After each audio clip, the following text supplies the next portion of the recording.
Sangu lake. আমরা cable কারে উঠেছি। এটা 19,400 ফিট উপরে উঠেছি।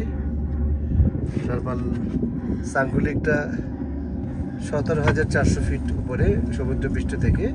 আর আমরা যেখানে উঠছি সেই ক্যাবেল কারের উপরে যেটা, সেটা ফাইনাল পয়েন্ট হলো 19,400 ফিট সাঙ্গু লেক। বাহ, অসাধারণ ভিউ। নিচে সাদা সাদা যেগুলো দেখতে পাচ্ছি সেগুলো সবই বড়, সবই বড়, সবই বড়।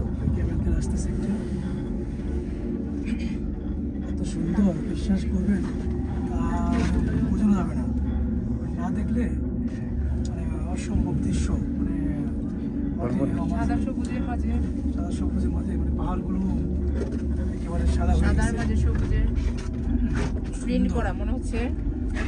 কত সুন্দর, বিশ্বাস করবেন না, মানে অকল্পনীয়। আমার এখানে একটি দাদা আছে, খুব সুন্দর, খুব ভালো ভিডিও করতে পারে।